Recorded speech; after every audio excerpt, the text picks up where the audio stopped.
Hi, we are dental hygiene students at Vancouver Island University, and today we are going to be showing techniques to assist any individuals in need of assistance with their mouth care. But first, let's put this task into the context of health. A healthy mouth is incredibly important in maintaining optimal overall health. Our mouth allows us to eat the nutrients we need and to communicate, but it can also house infection and disease. The World Health Organization reports a proven association between poor oral health and overall health, for example, with diabetes. Older individuals are at a higher risk of developing periodontal disease and cavities because of risk factors such as medication-induced dry mouth. This puts the elderly population at an elevated risk for decay and gum disease. Seeking care in the community is often difficult for older people and people with disabilities. The first step to assisting someone with their oral health is asking if they want or need help. Here's an example of someone who does not want help. Hi Haley, would you like help with your oral care today? No, I don't need your help. Okay, do you mind if I hang around while you do your brushing? That way if you have any questions, I can answer them. I guess so. And here's an example of someone who does want help. Hi Haley, would you like some help with your oral care today?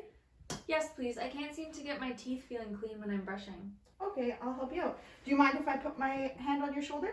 Yeah, that's okay. Okay. So if Haley's left-handed, I will come to the left side. And if Haley's right-handed, I will put my hand on her right shoulder and grab her arm like this.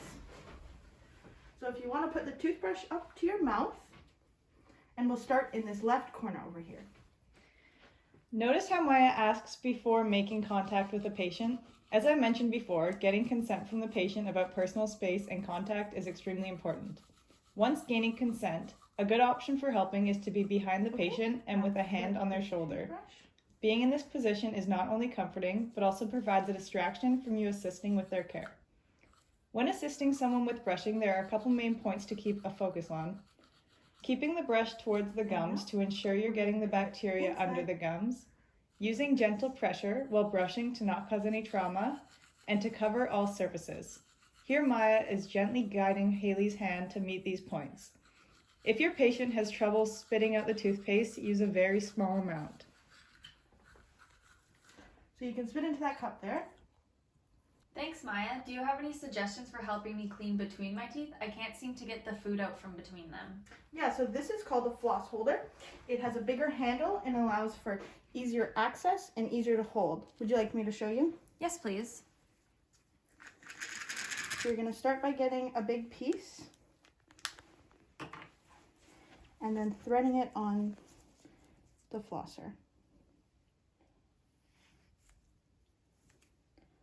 Wrapping it around the spool and doing the same to the other side.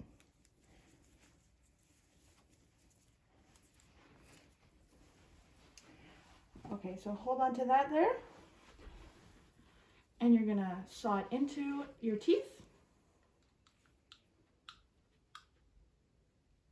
Although it seems time-consuming, flossing is extremely important, and this tool makes flossing a little easier.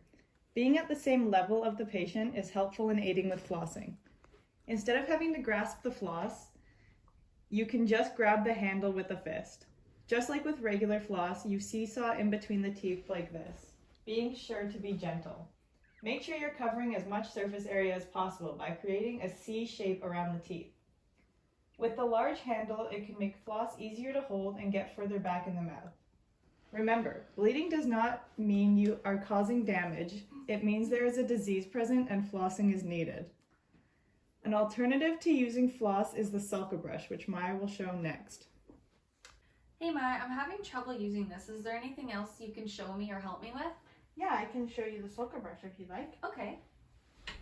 So there's two ends to this. This side is for the front portion of your teeth, and this side's for the inside and back portion. Okay. So we use the front side. Can you help guide me? Yeah. The sulca brush is used by moving it along the gum line and in between the teeth, as that is where the bacteria and food particles like to hide. It has two different sides, one for the outside of the teeth and one for the inside of the teeth.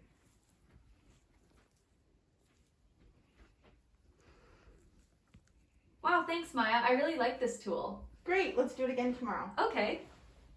Finding what works for each individual is an important component of adequate mouth care.